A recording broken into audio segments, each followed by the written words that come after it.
श्री स्वामी समर्थ अवधूत चिंतन श्री गुरुदेव दत्त.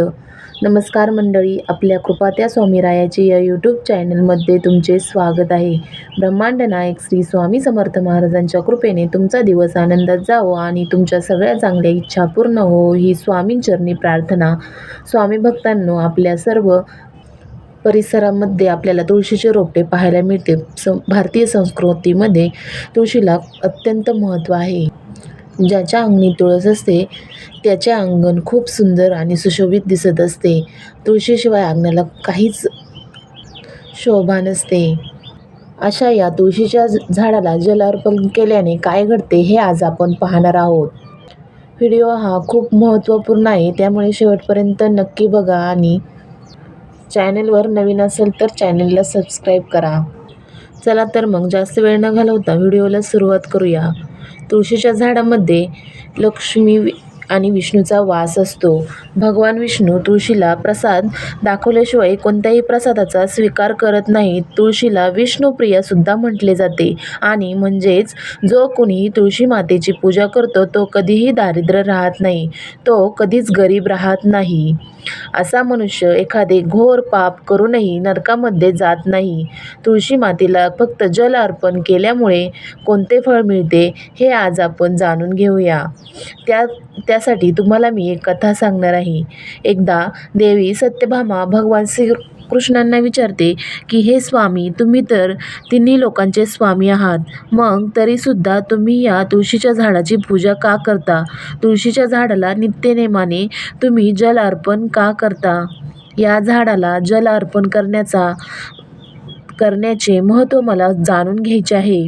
तेव्हा भगवान श्रीकृष्ण म्हणतात, हे देवी सत्यभामा, तुळस ही साक्षात लक्ष्मी मातेचं रूप आहे.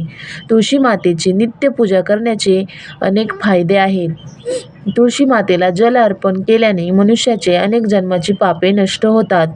तुळशी मातेला जल अर्पण करण्याचे महत्त्व सांगण्यापूर्वी मी तुला एक अत्यंत प्राचीन कथा सांगू इच्छित आहे की या कथेमार्फत तुम्हाला तुमच्या सर्व प्रश्नांची उत्तरे मिळतील आणि म्हणूनच तुम्ही या कथेला लक्ष देऊन ऐका. देवी सत्यभामा म्हणते, मी या कथेला नक्कीच ऐकेल, तुम्ही मला ती कथा सांगा. तेव्हा भगवान श्रीकृष्ण देवी सत्यभामाला तुळशी मातेला जल अर्पण करण्याचे महत्त्व काय आहे याबद्दल कथा सांगू लागतात. पुरातन काळातील गोष्ट आहे. एका नगरात एक ब्राह्मण राहत होता. तो ब्राह्मण पापी तर होता, परंतु तो खूप नीच स्वभावाने, क्रूर, मांस खाणारा तसेच वेगवेगळे वाईट शौक पाळणारा होता. त्याचे मन नेहमीच वाईट कृत्य करण्यात आनंदी व्हायचे. त्याला जुगाराचा, वेश्यांचा तसंच चोरी करण्याचा नाद होता. त्याने त्याच्या आयुष्यात कधीच कोणतेही पुण्यकर्म केले नाही, शास्त्राचे कधी पठण केले नाही, पूजापाठ केला नाही. त्याचे मन नेहमी दुसऱ्याच्या धनावर असायचे. तो दिवसा धन कमवायचा आणि रात्री वेश्यासोबत ते पैसे उडवायचा. अशा प्रकारे तो पापी ब्राह्मण त्याचं जीवन फक्त पाप करण्यात विधी करत होता. त्याने कधीच त्याच्या मुखातून भगवान विष्णूंचं नावही घेतलं नाही, कधीच कोणत्या देवी देवतांची पूजाही केली नाही. अशा प्रकारे तो पाप करत त्याने अनेक वर्ष निघून गेले. त्यानंतर तो ब्राह्मण काही खरेदी विक्री करण्यासाठी एका दुसऱ्या राज्यात गेला. त्या नगराजवळून नर्मदा नदी वाहत असते. त्या स्थानावर स्नान करण्यासाठी लांबून लोक यायचे. त्यानंतर तो ब्राह्मण त्या नदीकिनारी असणारे एका आश्रमात थांबतो. त्याने त्या आश्रमामध्ये अनेक विद्वान ब्राह्मण देवांची पूजा अर्चना तसेच भगवान विष्णूंची स्तुती करण्यात मग्न असायचे. तो पाखंडी ब्राह्मणसुद्धा नाटक करून त्यांच्यासोबत थांबला. त्या विद्वान ब्राह्मणासोबत थांबून त्याला सुद्धा श्री हरिविष्णूंचे नामस्मरण ऐकण्याची संधी मिळायची होती. तर त्या ठिकाणी एका महिन्यापर्यंत तो थांबला आणि त्यानंतर त्यांनी तिथे जे लोक यायचे त्यांनी गोमातेचे पूजन करून तेथील ब्राह्मणांना भोजन दिले. तेव्हा त्यांच्यासोबत त्या पाखंडी ब्राह्मणाने सुद्धा भोजन केले आणि देवाचा प्रसाद ग्रहण केला. तिथेच त्या आश्रमामध्ये एका तुळशीचे झाड होते. तो ब्राह्मण नकळतपणे त्या तुळशीच्या झाडाला पाणी घालायचा.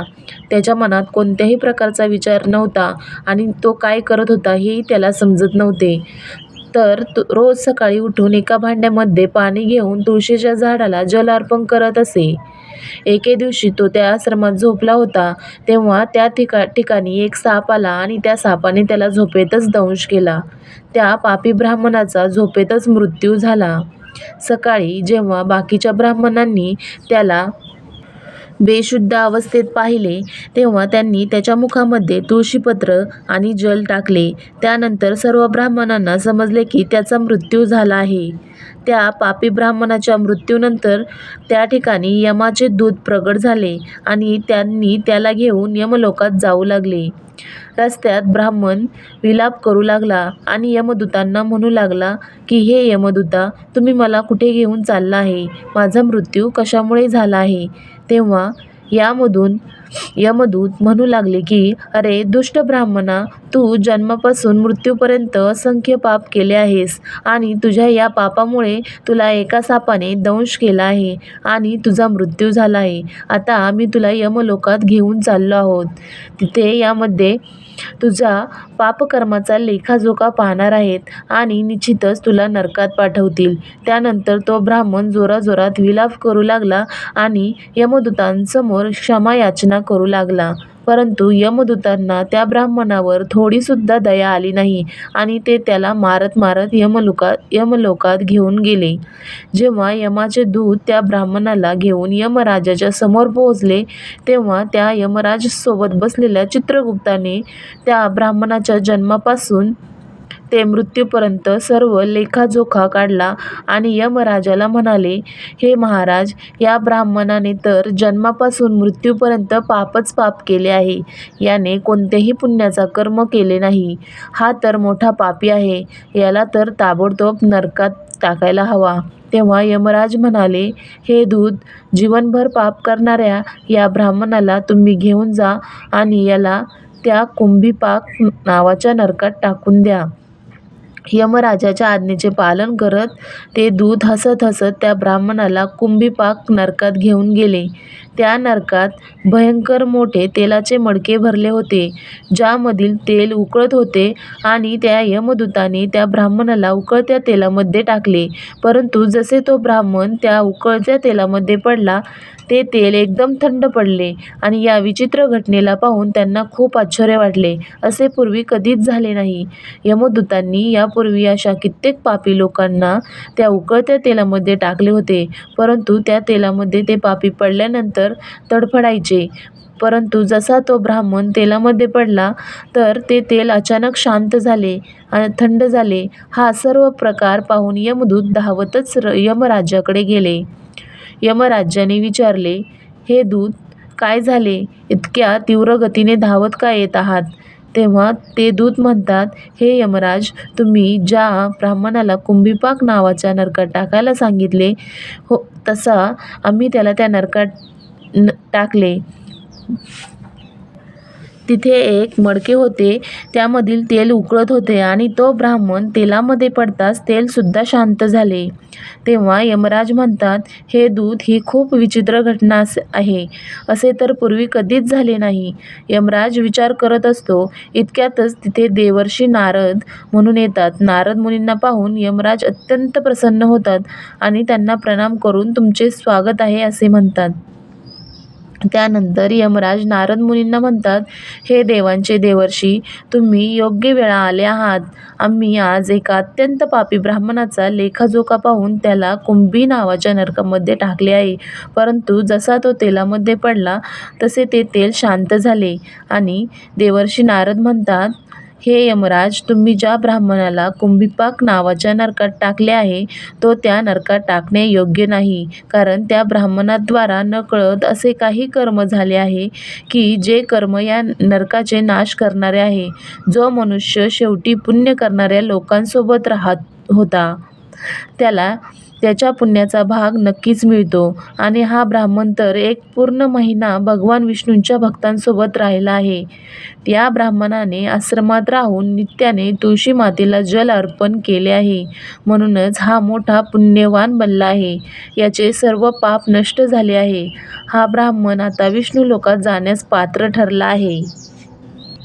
या ब्राह्मणाने नकळतपणे इतके पुण्य कमावले आहे की पूर्ण आयुष्यसुद्धा एखाद्या मनुष्याला प्राप्त होत नाही, म्हणून तुम्ही याला नरकात ठेवू नका.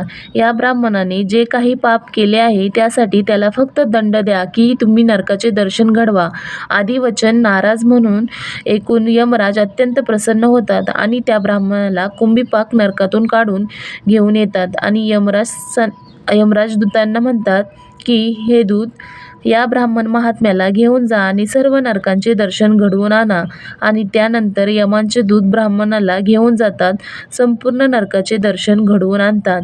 भगवान श्रीकृष्ण म्हणतात, हे देवी सत्यभामा, अशा प्रकारे यमाचे दूत त्या ब्राह्मणाला संपूर्ण नरकाचे दर्शन घडवतात व त्यानंतर त्या ब्राह्मणाला यक्ष लोकामध्ये घेऊन जातात व त्यानंतर तो ब्राह्मण विष्णू लोकात समीप होतो.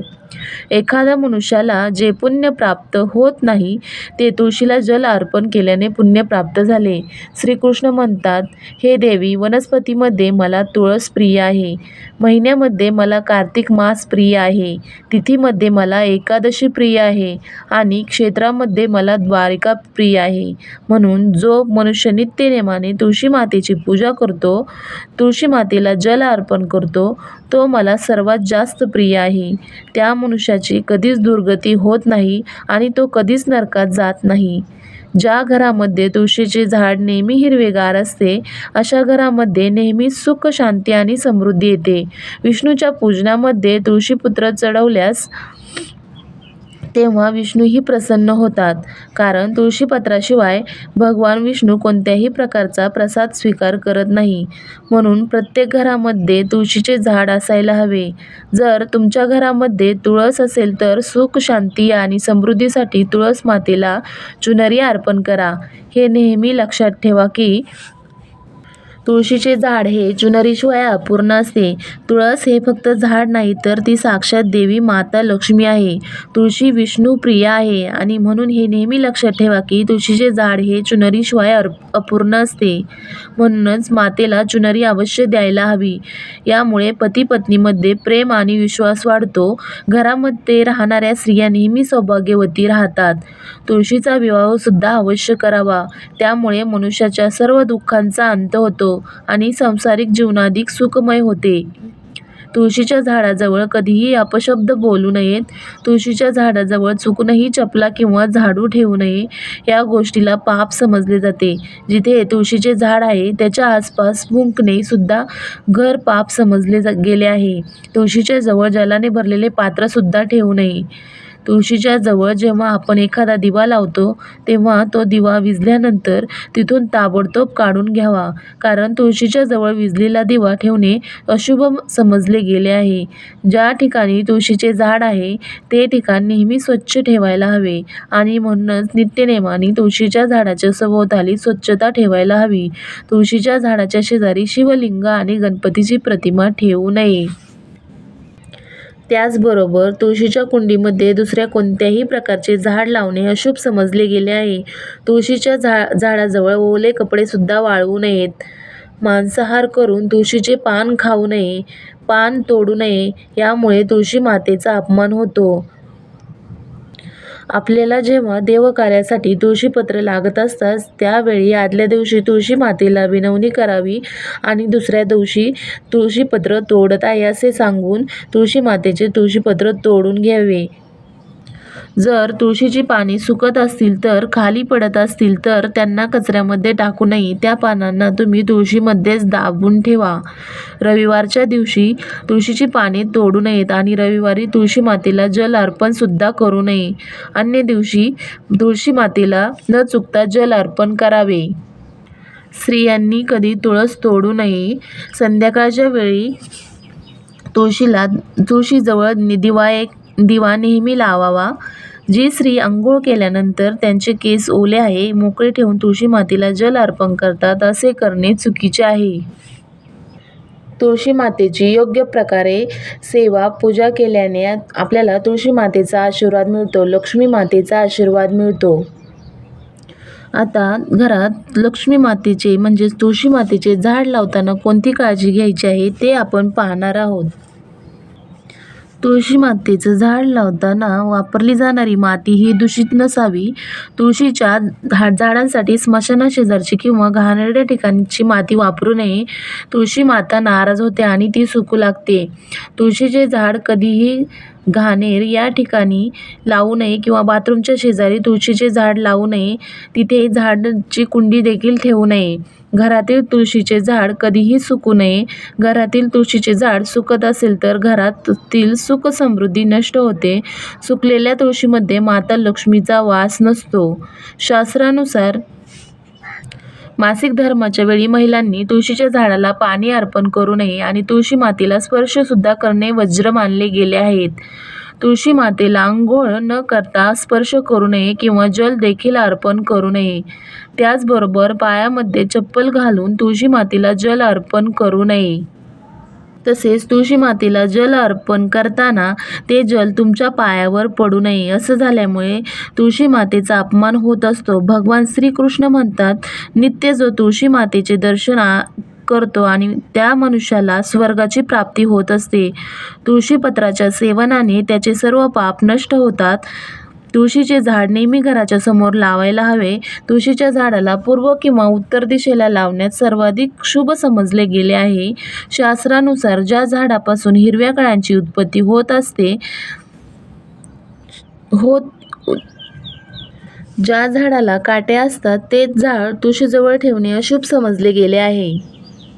तुळशीच्या झाडाचे विशेष महत्त्व आहे. तसेच केळीच्या झाडाचे विशेष महत्त्व सांगण्यात आले आहे. जर तुळशीच्या झाडाजवळ केळीचे झाड लावत असाल तर त्यामुळे कित्येक पटीने अधिक लाभ मिळत असतात. केळीच्या झाडामध्ये भगवान विष्णूंचा वास असतो आणि अशा केळीच्या झाडाचे देखील विशेष महत्त्व आहे. चला तर स्वामी भक्तांनो, व्हिडिओ जर आवडला असेल तर लाईक करा, शेअर करा. चॅनलवर नवीन असाल तर सबस्क्राईब करा, नोटिफिकेशन बेल चालू करा आणि सगळ्यांनी एकदा म्हणा, श्री स्वामी समर्थ. जय जय स्वामी समर्थ.